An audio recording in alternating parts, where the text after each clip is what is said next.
Liam Halligan is here. How have we managed to get into that leaderboard? Well, the OECD is a Paris-based think tank, highly respected. They've been around for a long time. The OECD, of course, is all the advanced industrialised countries, the 28 economies in the world that see themselves as advanced. They've always had a bit of a downer on Brexit, if we're honest, and a bit like the IMF, the OECD's been saying for months and months that Britain's going into recession this year, but now we're getting on for halfway through the year economically, and we're still not in recession, so they've got to change their... Meanwhile, Germany are. Yeah, indeed, so they've got to start changing their numbers to accord with the facts on the ground rather than the forecasts. Though the broadcasters they like to report the bad forecast rather than the good facts on the ground. Let's have a look at how these OECD forecasts have changed for the UK over recent months. Back in January, the OECD were forecasting that in 2023, the UK would shrink 0.6%, minus 0.6% growth there. In March, they said we're still going to shrink in 2023, but by less, 0.3%. Now they're saying that we're actually going to grow by 0.2%. There you go, 0.25%. And the forecast for 2024 is plus 1%. Shambles. But these are pretty vapid, thin growth numbers, but they are growth numbers. They're not recession, which means the public finances should get better, a bit more tax revenue in. But they are saying that we are, rightly, I agree, more inflation prone than a lot of the other big economies. And inflation is a problem, but actually that R word, recession, that's politically important as well. It is politically important. Sunak and Hunt not presiding over a recession. You know, there are academic papers that I used to read in my academic past. Do you not have a girlfriend? What was I thinking? Yeah, I had a girlfriend as well, you know.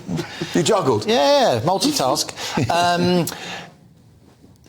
Academics doing studies of the number of times the word recession appears in newspapers, and it's like a leading indicator. Once people like me start talking about recession, people who run businesses, they think, I'm not going to build that factory, I'm not going to make that investment, I'm not going to take on that extra painter and decorator if I've got a little painting and decorating business.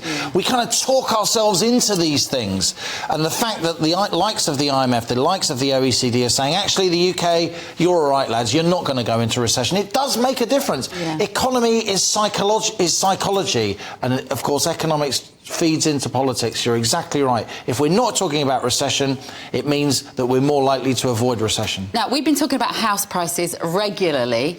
Liam, the first fall today that we've discussed, because we've both been going, well, this is great, house prices are still going up, this is unusual. That's because we're homeowners. There are many people across the country, 25 to 34-year-olds in this country, they're less likely to own a home than at any time since the 1930s, and they're paying more for their rent than at any time since the 1930s because of the unaffordability crisis.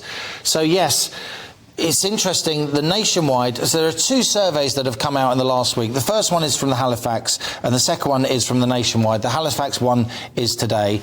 Earlier this week, the Nationwide said house prices have fallen since last May 2022 to May 2023 by 3.4%. That was the first time in 14 years that Halifax index had said that. And now you've got the Nationwide saying 1%. So these are falls, they're quite small falls, but they do indicate that the market is now turning down. Why? Because interest rates have been going up. We've had 12 interest rate rises. We've probably got another one to come on June the 22nd. That's pushing up mortgage costs. Now, you will read in the papers other indices saying, house prices are still going up, house prices are still going up, it's fine.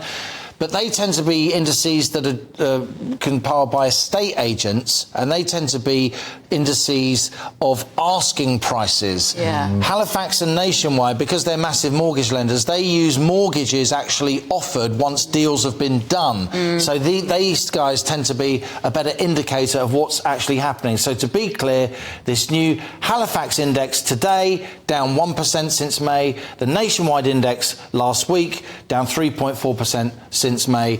These are small falls in the grand scheme of things, but they'll still please a lot of people trying to get on the housing ladder and worry people maybe if they've got lots of debt on their existing home. OK, lovely. Thank you, Liam.